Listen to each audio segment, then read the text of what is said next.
Grimm's Fairy Tales. Cinderella.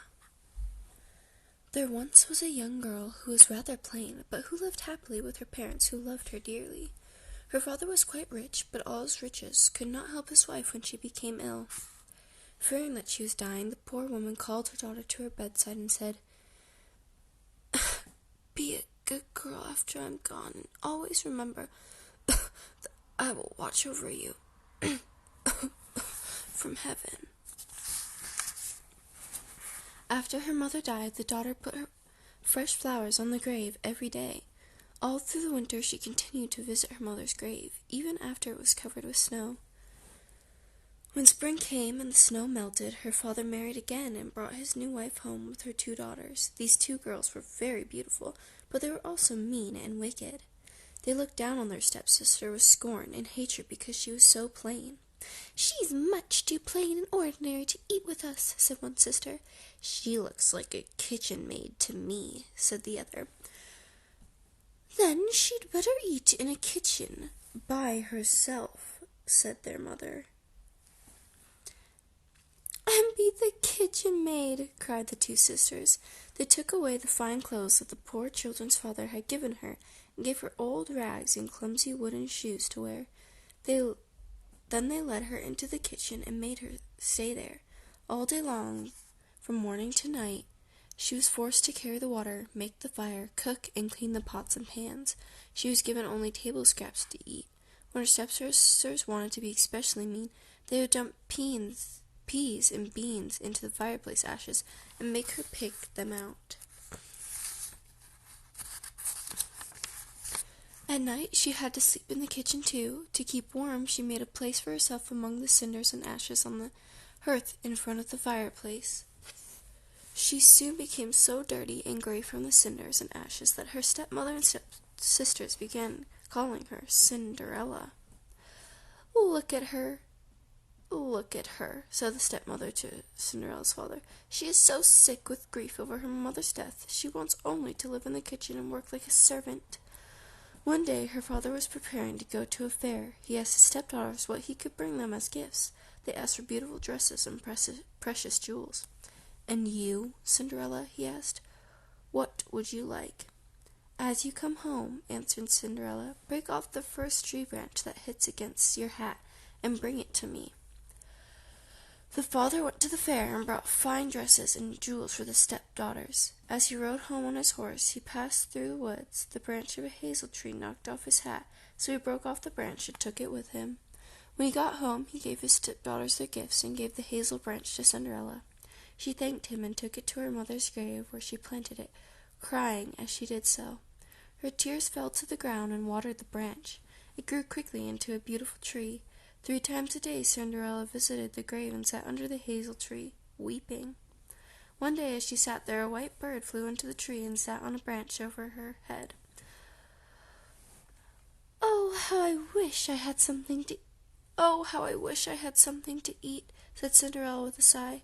She was always hungry. To her astonishment, the bird flew down with a piece of delicious bread in its beak and gave it to her.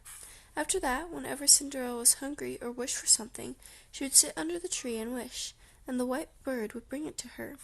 One day her sisters received invitations to go to the king's palace.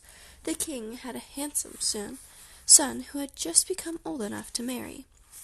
The king had arranged 3 days and 3 nights of festivities and dances to celebrate the prince's birthday. He had invited all the beautiful girls in the land to the palace so that the prince could choose one as his bride. The 2 sisters were very excited. They hoped that the prince would choose one of them as his bride. As they dressed for the ball, they ordered Cinderella to help them. "Comb our hair, Cinderella," they cried, "and brush our shoes, and help us with our dresses, for we are going to a ball at the palace." Cinderella did as she was told, but she was very unhappy, for she wished to go too. When she begged her stepmother for permission to go to the ball, the woman only laughed. "You go to the dance," said her stepmother. "It's unthinkable." "You're all covered in ashes and dirt," giggled one of the stepsisters. "And you have no clothes to wear," said the other, shaking with laughter. So Cinderella kept on asking until her stepmother threw a dishful of beans into the ashes and said, "If you can pick up all of the beans in 2 hours, you can go." So Cinderella went to her mother's grave, and as she stood under the hazel tree, she called out, "You birds of the air, come and answer my call. Pick the beans from the earth, and I can go to the ball." The white bird, 2 white pigeons, and a flock of doves immediately flew down from the tree and toward Cinderella's house. They went straight to the hearth and began to pick at the beans. They dropped the beans into the dish that the stepmother had left there. When they were finished, they flew away. Cinderella took the dish of beans to her stepmother and again asked for permission to go to the dance. "But you have no clothes," cried the stepmother. "And you're dirtier than ever," said one stepsister. "And besides, you can't dance," teased the other. Cinderella began to cry, so her stepmother threw 2 dishes of beans into the ashes and said, "If you can pick up all those beans in 1 hour, you can go." Again Cinderella went to the tree and called out once more, "O birds, your help I ask. Please help me again with this difficult task." Again the white bird and the 2 pigeons and the flock of doves flew into the kitchen, down to the ashes. Pick, pick, pick. They soon put all the good beans back into the 2 dishes and flew away. This time when Cinderella brought the beans to her mother, she was told, "This will not help at all. You have no clothes, and you can't dance," said one of the stepsisters. "And you're too dirty," jeered the other. "We would be too ashamed of you," said her stepmother. With that, she and her 2 daughters stepped into their carriage, where Cinderella's father was waiting, and they all drove off to the palace. Left alone, Cinderella went to her mother's grave and stood under the hazel tree. "Can the white bird help me get to the ball?" she wondered. So she called out, "I wish for a dress and slippers to wear, and a fine, handsome coach to carry me there." The white bird appeared and threw down a dress and slippers of gold and silver threads. Cinderella put on the dress and the slippers, and suddenly she was no longer dirty and plain. She was radiantly beautiful. The white bird beat its wing, and suddenly before her stood a magnificent coach, all gilded with gold and sparkling with precious stones. The coach was drawn by 6 pure white horses. Cinderella stepped in, and off she drove to the dance. When she walked into the palace ballroom, her stepsisters and stepmother did not recognize her. Even her father did not know who she was. Everyone thought that she was a princess from a faraway kingdom. As soon as the prince saw her, he was enchanted by her beauty. He took her by the hand and led her out onto the ballroom floor to dance. That night the prince danced with Cinderella and no one else. When the dance ended, the prince wanted to take her home, but Cinderella slipped away from him. Before anyone could follow her, she got into her coach and sped away at a gallop. She went right to the hazel tree and threw her dress and slippers up into the branches.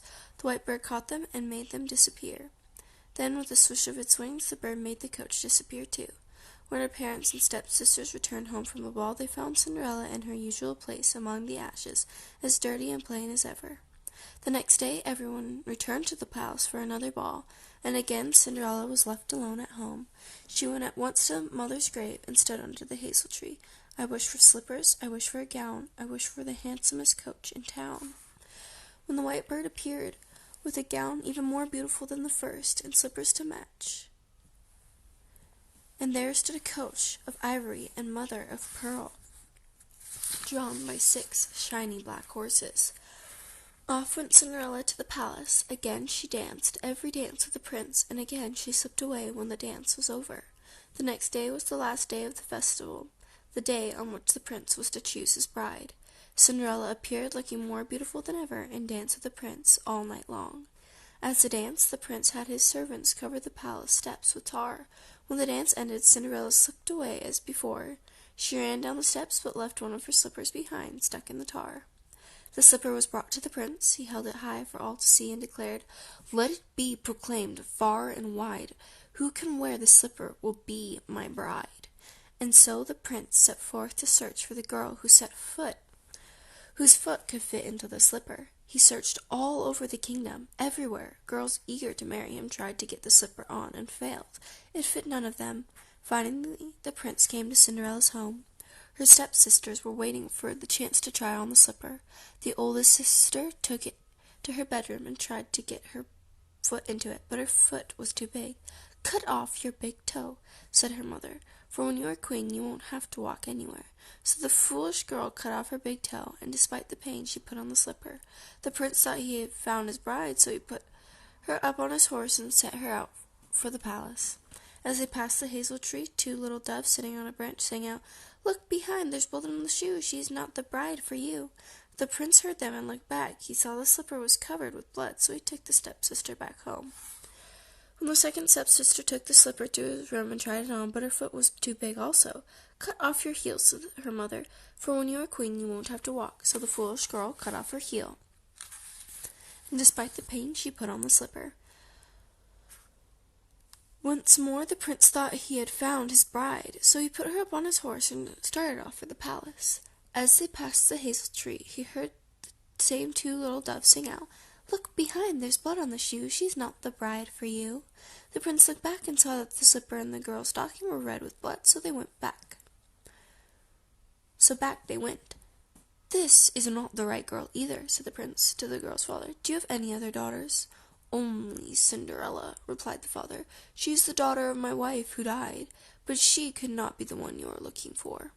The prince asked to see her, but the stepmother said, "We cannot bring her to you. She is too dirty and plain. She would shame us." The prince insisted, so Cinderella was brought to him. She was all covered with ashes and looked as plain as could be, but when she took off her clumsy wooden shoe and put the slipper on, the dirt and ashes disappeared, and there before the prince stood the beautiful partner he had danced with at the ball.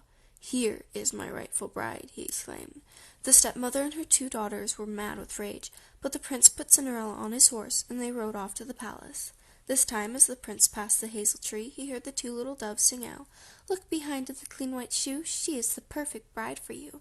And so Cinderella and the prince were married and lived happily ever after. The two wicked sisters had to hobble about for the rest of their lives on their crippled feet.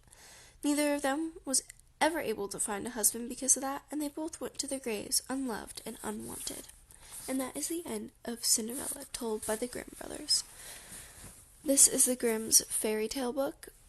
Thank you all for joining me, and I'm sorry for the little glitch that there may be in. I had to help someone with something. I always think, just a quick note on this, I always think it's interesting that the prince would want to see someone who was definitely looking like a princess at the ball, that he was insistent, because that's how desperate he was to find this person that he had become enchanted by. So those are my thoughts. Thank you all for joining in, clicking on this video. Subscribe if you would like to listen to more of these, and I'll see you all hopefully for the next story. Have a wonderful day.